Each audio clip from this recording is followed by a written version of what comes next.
Hello and welcome to the Idaho Reports podcast. I'm Logan Finney. Joining us this week is Dan Estes, Director of the Consumer Protection Division at the Idaho Attorney General's Office. Dan, thanks for joining us today. Thanks for having me, Logan. It's good to see you again. So when we're talking about consumer protection issues, Dan, what is the bar for something becoming a consumer protection issue? When is it something that's not just something one consumer is dealing with, but something that more of a class of people needs help with from the AG's office? Well, actually, we deal with both of those scenarios at the Consumer Protection Division.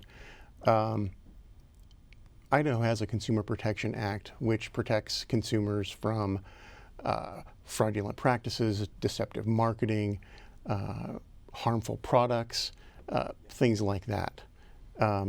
So if we have a complaint that comes into our office that checks one of those boxes, we look at it pretty carefully and find out, okay, is this something that we can intercede on behalf of all consumers of Idaho, not just one individual? The Attorney General has a philosophy, and I agree with it very much, that government probably does way more than it should. But the things it does do, it should do very, very well. So we try and exercise the authority under the Consumer Protection Act and other related statutes on behalf of the consumers in Idaho. The legislature has given our office that authority, and that's our mission. And so as you're overseeing the division, what sort of enforcement tools are at your disposal? What sort of things, what sort of powers do you have as the Consumer Protection Division to go after companies who are engaging in some of these less scrupulous practices? Well, it's we try and use the least amount of force possible to achieve the results we're looking for. A lot of times, that's just a letter. Sometimes it's just a letter to a company saying, hey, this consumer had this problem with your product or your service. Is this something that we can resolve? It's not government coming in and saying, thou shalt do X, Y, and Z. It's just giving a company a good opportunity to step up and do the right thing by the consumer. Sometimes you don't have a company that's willing to go to that length, so things can escalate, and we have the power of enforcement through the courts. What is in a typical year, what's kind of the level that we're talking about here? How many rough ballpark estimate enforcement actions do you do, and what are kind of the main industries that cover those? We generally see about 1,500 consumer complaints come into our office. And I've been there for just a little over a month now, so my numbers may be a little off, but I think that's what I remember seeing. Vast majority of those do not go to enforcement. They are able to be resolved through what we call an informal dispute resolution, which, like I said, we're sending a letter, we're facilitating a conversation between the consumer and the company. And quite frankly, nowadays, the consumer has more power in the marketplace than I would say ever before. You've got the benefit of the internet, so you have the ability to shop. It's not like Little House on the Prairie, where if you wanted something, you had to go to Olson's Mercantile, and that was your only option. Now you can shop all over the country, all over the world for the product and the price and the service that you want. Plus, consumers have the ability to give reviews, read reviews, and really make smart decisions. So the consumer has that power, but sometimes they just need a little extra help in facilitating that conversation, because generally we find most businesses want to provide good service. They want to provide good products. They don't want to have a bad review. They don't want to have that reputation in the marketplace. So a lot of times, businesses around Idaho want to work with consumers. They understand that that's their customer, that's their reputation.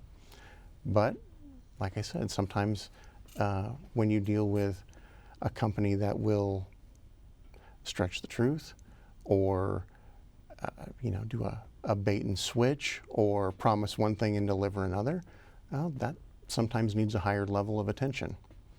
As we're shifting from those edge cases to places where it's more obvious or more deliberate that somebody is getting scammed or someone's getting the cloth pulled over their eyes, what does that arena look like? How much money typically are Idahoans losing to scams in a given year? Oh boy. I just saw the FBI report the other day, and for 2024, I think Idahoans lost about $63 million in scams. And the lion's share of that was from senior citizens. And that's just the stuff that gets reported. So many times in a scam situation, people don't want to report it. You know, they're ashamed, they're embarrassed, they're utterly chagrined that they fell for a scam, or they fell for a scam that, you know, is just personally embarrassing, like a romance scam or something like that. And especially if you're a senior citizen, if you're talking about, hey, I just got scammed by this company, there's a risk to seniors because they don't want to look like they're not capable of managing their affairs, and it's embarrassing. So you touched on romance scams. What are some of kind of the other examples of things that people should be aware of that might be scams out there in the market? Oh boy, just it runs the gamut, and it is absolutely 100% big business. Scams are taking in billions and billions of dollars worldwide. So, you know, 20 years ago, all we had to worry about was the Nigerian prince that was trying to move money overseas, and for a low fee, you could get a part of his largesse. That's not the case anymore. It is fishing and spear fishing and cat fishing and basically every kind of fishing you can imagine. Romance scams, robocalls, texts saying, "Oh, you've missed jury duty. You need to pay X amount of money, or you're going to be arrested, or you have a toll fine that you didn't pay, and now." I just got one of those the other day. A text about a toll that I don't think we even have toll roads in Idaho. We don't. So there are any number of scams out there, and they will, as soon as they find one that's not working, they'll shift to something else. So it's really incumbent upon the consumer to be aware and to be well educated. And it's one of those an ounce of prevention is worth a pound of cure kind of things. It's so much easier to recognize a scam when it comes in versus falling for it and trying to get your money back and deal with, putting your life back together, or your credit or your identification or any of that stuff. Are there any specific scams that people should be keeping an eye out for, specifically this time of year, as spring has come, as summer Memorial Day just happened, as summer's here, kind of the activity in some of those areas starts to ramp up, doesn't it? It does. We saw a start just a couple weeks ago. You're going to get a lot of door-to-door salesmen. Weather's nice, people are out selling stuff door to door. That is an opportunity that some scammers will use. The incidents that I'm thinking of, and I think it was over in eastern Idaho, where a person was, and I don't remember if they were selling solar panels, but they had basically said, Idaho has a free energy audit program, and if you just let me into your house, I'll do an energy audit for you, and it's government paid for. It's free to you. Well, that's a personal safety issue. I mean, your home is your castle. You shouldn't be letting anyone in that you didn't invite there personally. So we do see more door-to-door scams. Windows, roof repair. One that we just saw the other day, a person will drive by in a truck loaded with asphalt and say, "Oh, I just finished a paving job. I noticed your driveway had some cracks, or it's uneven. I can smooth that out for you," and quote them a price. They'll do the work, and then the price is mysteriously tripled.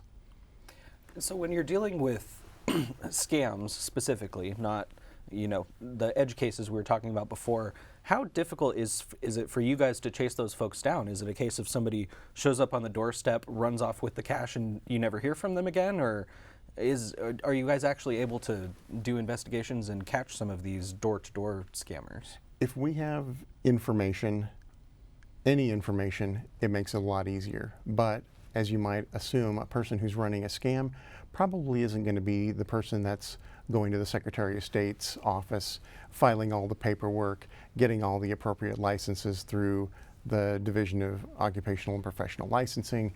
They're in it for the money, and they want to be able to disappear. So our biggest role in scams is education and outreach. We want to educate the public as much as humanly possible to be aware of these things before they even reach for their wallet. I want to shift gears a little bit to some of the national stuff that you guys work on. AG Labrador is one of 50 AGs across the country. Something that I think is kind of notable from your office is you guys administer the tobacco and opioid settlements that the state has been involved with. For people who aren't familiar, can you give us just a brief history of the tobacco settlements from the 90s? Sure. Tobacco companies settled, and I think it was mid 90s.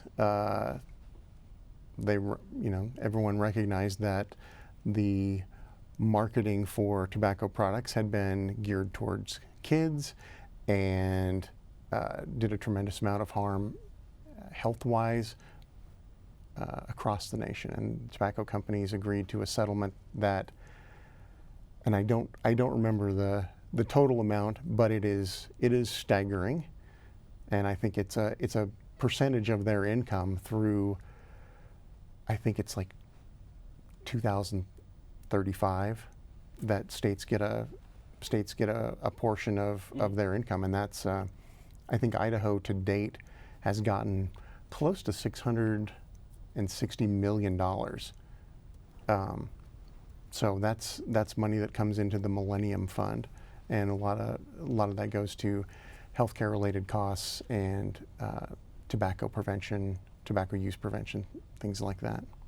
And the opioid settlements are newer, but kind of in a similar vein, result of marketing and the practices of the companies. And yes. So you guys at the AG's office, you're not doctors, you're not people who work at health and welfare. So what's your role in administering these settlement funds? And are you guys just a middleman between the tobacco and opioid companies and health and welfare, or what's your place in that puzzle? We don't manage the funds per se.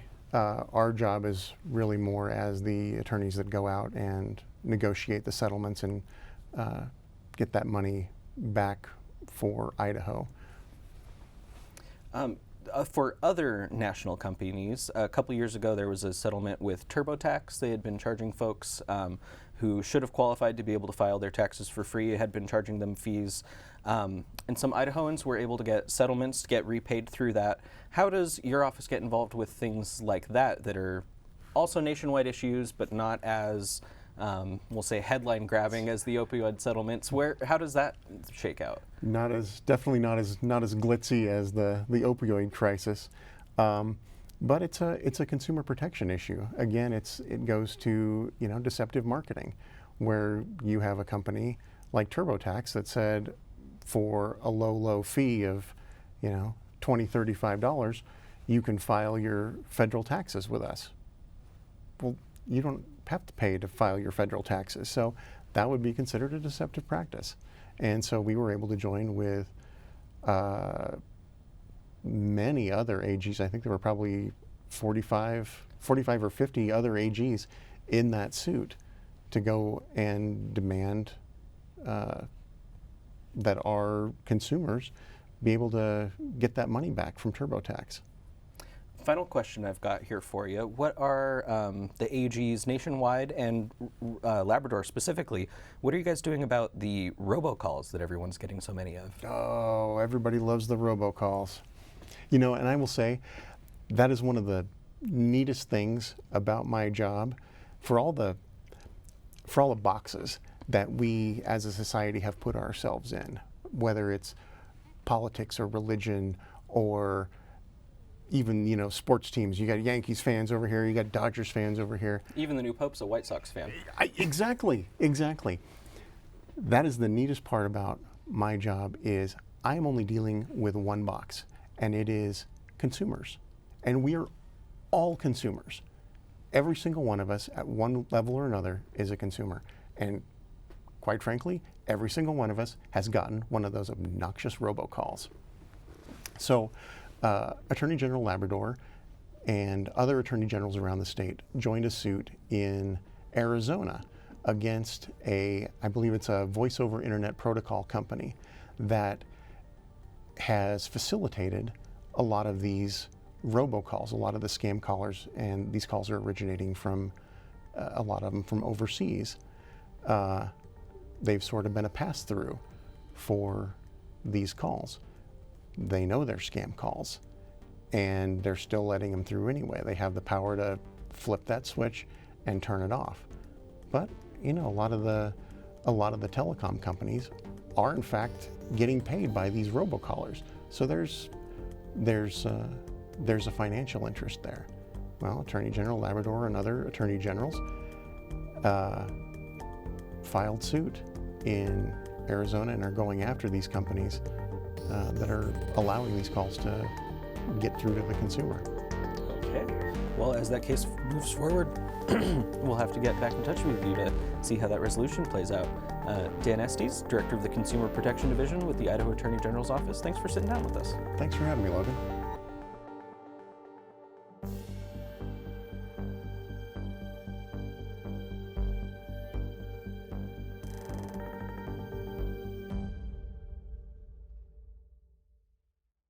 Support for Idaho Public Television comes from the School of Public Service at Boise State University, providing objective and impactful research for Idaho and beyond, and academic programs with hands-on learning that equip students to be effective public service leaders.